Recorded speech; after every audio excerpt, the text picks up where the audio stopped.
there, and welcome to Exit Stage Right with Martha Sullivan. This is a show where we talk about ways to help you build, buy, and sell your business when that time comes so you can exit stage right into your next adventure. I'm Martha Sullivan, your host, and I am so happy to see you here today. Thank you for joining us. Yes, this is the show where we talk about the business of business and ways that you can become and your business can become its best and brightest self so you can exit stage right whenever you decide that time is right for you. So thank you for joining us today. One of the things that I really wanted to talk about, since after all this is called exit stage right, is how do you know which exit is right? That is a very challenging and ultimately very personal journey for a business owner. It has everything to do with what the business owner wants and is trying to achieve in their life.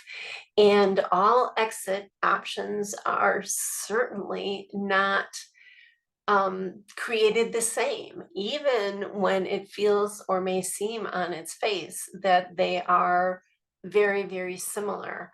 So, what do I mean by that? Let's talk about that and dive into it a little bit.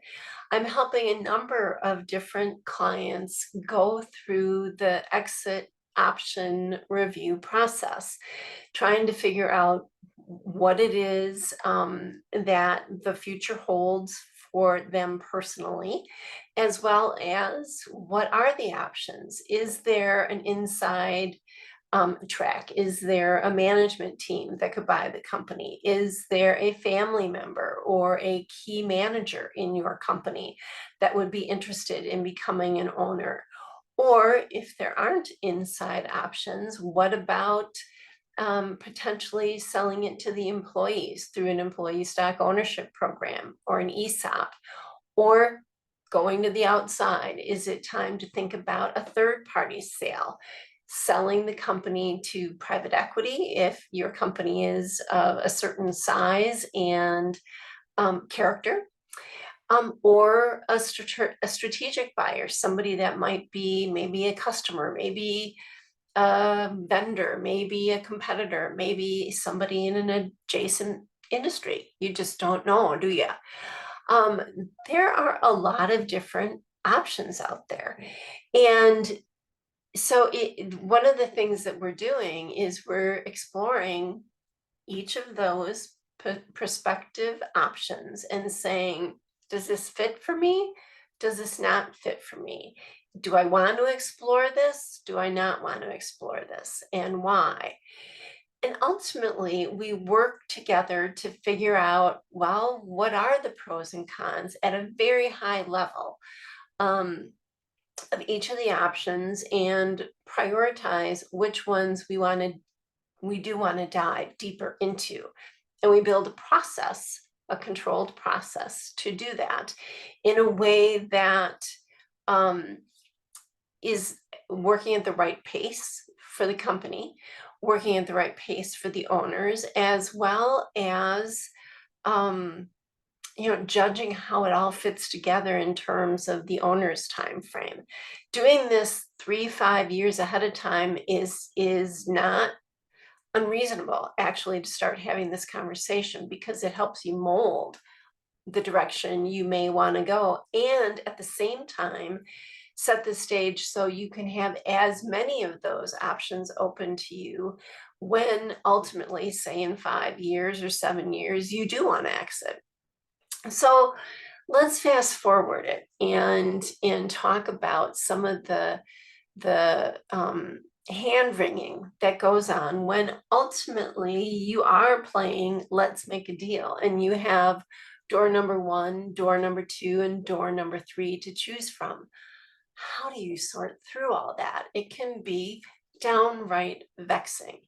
And one of the things that when I set up Providence Hill, and when I've joined in family business consulting groups, one of the things that I committed to very consciously was the fact that I was not going to help my clients sell their company. I did not want to be the one taking the company to market.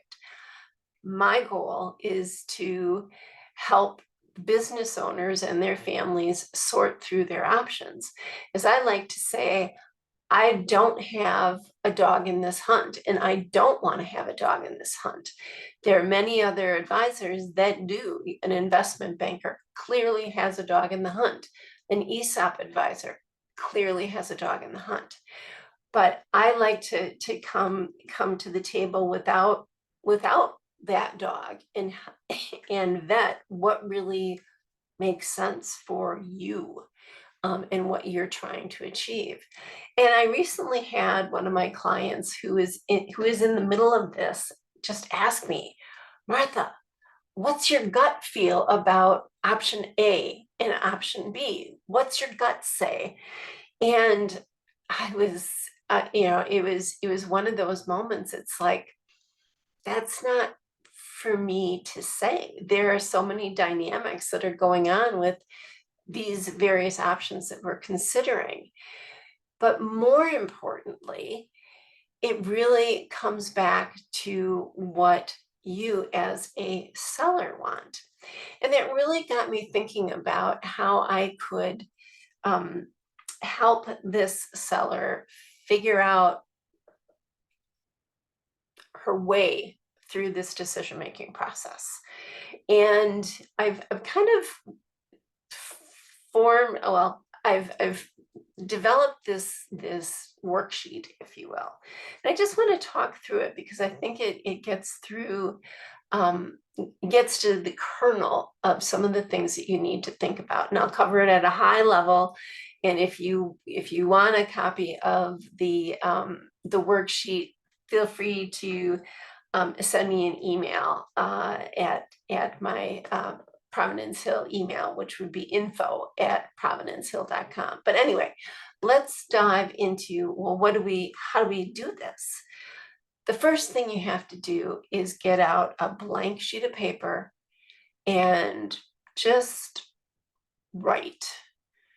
Set a timer if you need to, but just do a mind dump around what are your goals as you're exiting. What is it you want to accomplish and achieve as you exit from the ownership of the business? For some people, it may be very easy for you to just write down goal number 1, goal number 2, goal number 3. This is what I want. Boom, boom, boom, boom, boom. And ultimately, that's what I'd like you to get to. The other exercise, depending on what you're more comfortable with, would be to just journal on it, if you will. What does it look like? What does the ideal exit look like in terms of the financial aspects, the impact on the company aspects? What are you doing after? What's it look like at the company if you care after? And just journal about it, just stream of consciousness. What does it look like? But the key is, what are your goals? What are your financial goals? What are your legacy goals? What are there aspects in terms of the impact and legacy for the company? Do you want to stay involved? Do you not want to stay involved? So on and so forth. You have to get your goals down on paper so you can see them. You don't have to share them with anyone else. You have to see them and be clear-eyed on it. Because the next step is, after you've written down your goals, and you can set that aside and come back to it as we go through the next process, we're going to break down the various options, like the old TV show, Let's Make a Deal, Monty Hall. Is it behind door number 1, door number 2, or door number 3? We're going to build a grid, if you will, around your door number 1, door number 2, door number 3, however many doors you're trying to sort through. And think about it from the perspective of the different variables.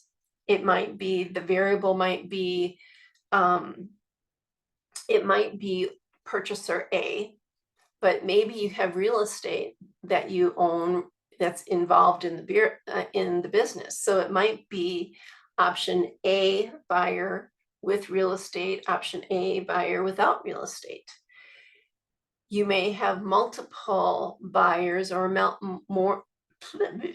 You may have multiple um, interested parties in taking over the business. It could be management, it could be a child, it could be whatever. But we're going to have a column for each of these options across the page. And then I like to break it up into essentially four different areas for you to consider in terms of what does it mean, first and foremost, financially? What is the takeaway? What are your net proceeds? What's the cash? When it's all said and done, what's the cash? And out of this deal, and hopefully in your goals, you've outlined what are your wants, what are your base needs, what are your legacy aspirations, or it would be fun to you need to be able to articulate what those goals are. And then we want to actually spell it out on a spreadsheet in terms of what would be the cash at close. So it will be what's the purchase price, how much of it will be paid at the time the sale transaction closes. Sometimes it's 100% cash at close. Sometimes there is an earnout, or you take a seller note and you get the rest of the money over time. You want to map that out in this spreadsheet and then figure out the way to the bottom line. Here's the cash at close. What are the taxes that are going to be due? What are the transaction related expenses that are going to have to be paid out of these proceeds? And then ultimately, what is the net proceed at close? Then, of course, if there are multiple owners, you need to apply your percent ownership to it to get clear-eyed on, well, what does that mean cash-wise for me, net of tax, net of expenses at the day of close? Then you're going to have another segment of your financial section that breaks out any sort of seller note. What are the terms? What's the amount of the seller note? What's the interest rate?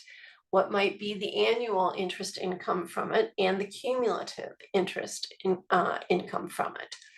Are there earnouts, or are there other components in the structure? Map those out and have a side-by-side comparison so you can see what your cash at close is and what the cumulative cash impact is of each option over the course of X years. So that's the financial section. That one's pretty direct in terms of between you and your advisors. You should be able to get to those numbers pretty readily.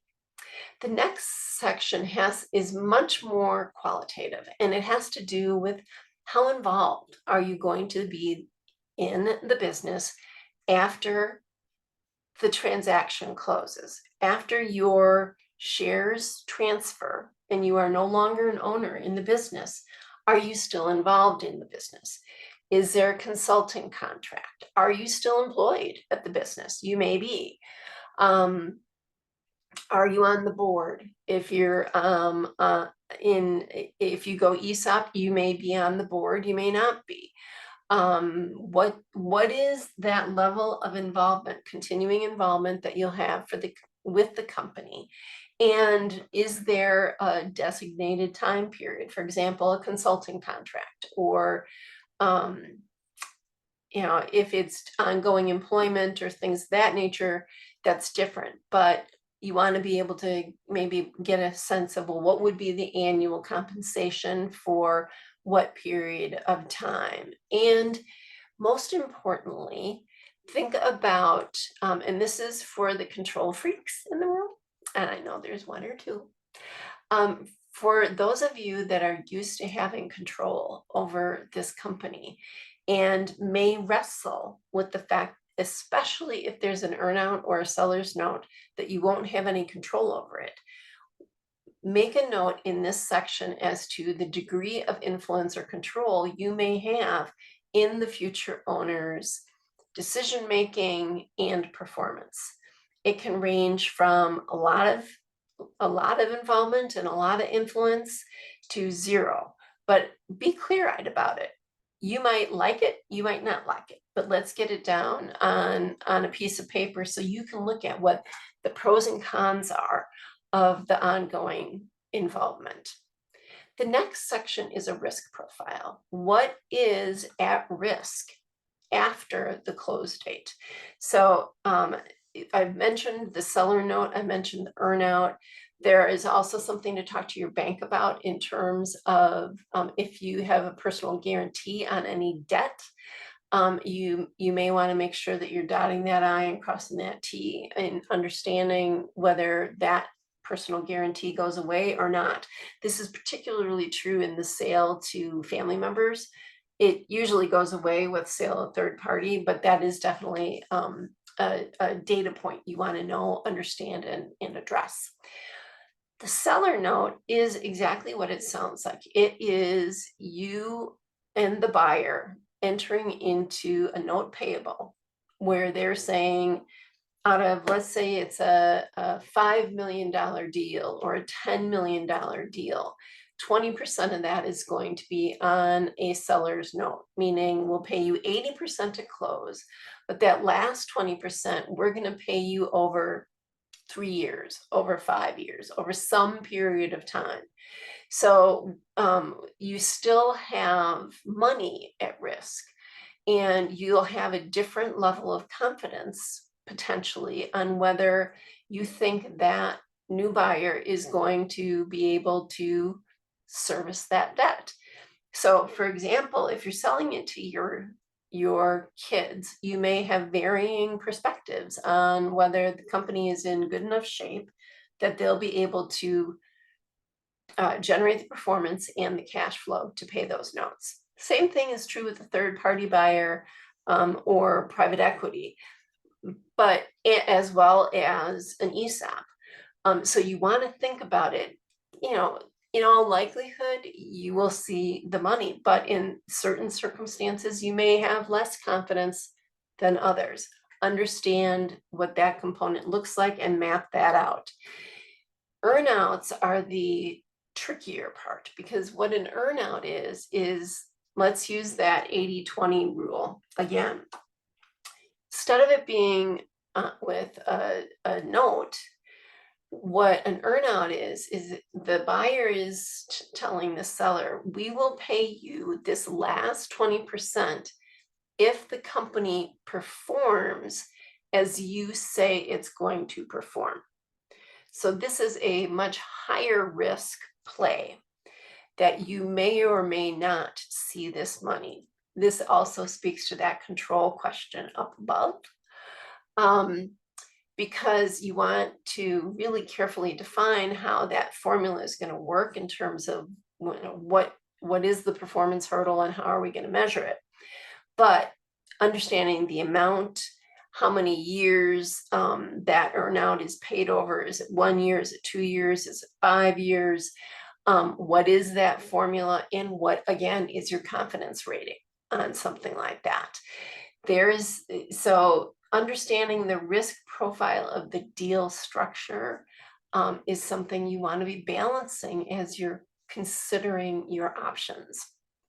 Lastly, and very importantly, are the emotional and legacy aspects of it.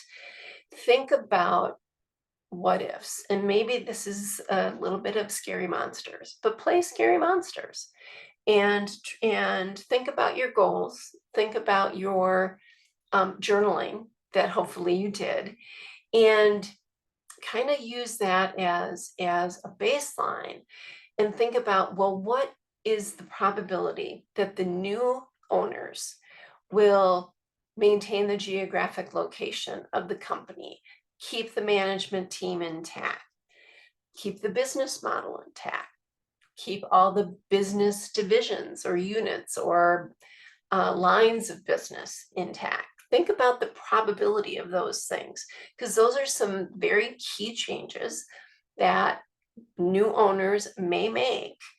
And it's also key aspects of your business that you've put a lot of thought, creativity, development, and commitment into yourself. That's going to change. If you think that, for example, they're going to pick up and move the company to Timbuktu, or they're going to move it to a remote online model or something like that, think about the probability of that. And then down in a section below, listing those aspects, the geographic management team, so on and so forth. Think about your comfort in those changes. In some instances, you might be perfectly fine with it. And in fact, it's like, oh, hell yeah, go ahead and do it. I've always wanted to do it. This is why I picked you as the buyer. Other things you may be more emotionally tied to. And while it may not be the deciding factor, you need to be aware of it so you can navigate it here. So there isn't seller's remorse over some of these qualitative aspects of the deal.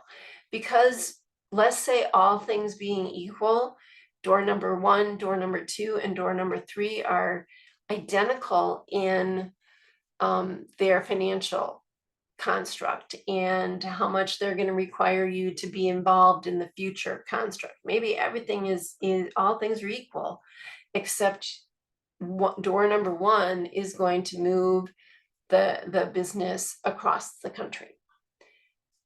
That's an important factor. Then that may weigh into your decision making, or it may not. But until you put it down on paper and think about it, you may not know. You may not process that in your head.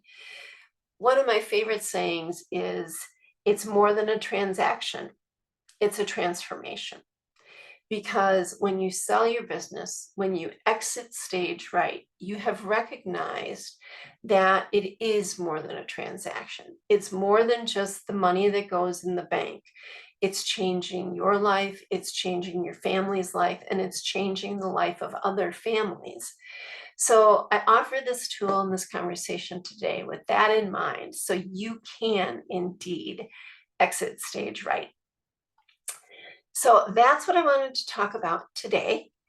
And I encourage you, if you are interested, to hop over and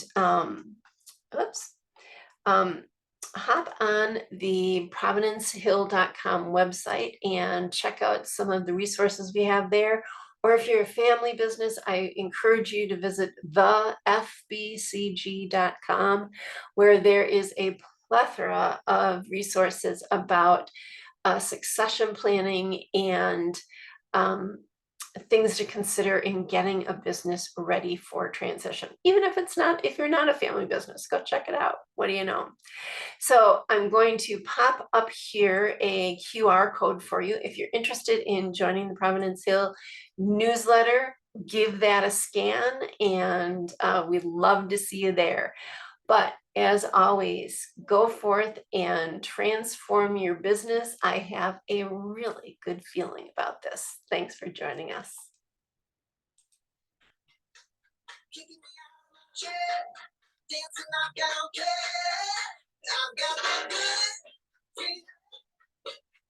Shout it out 'cause I can't.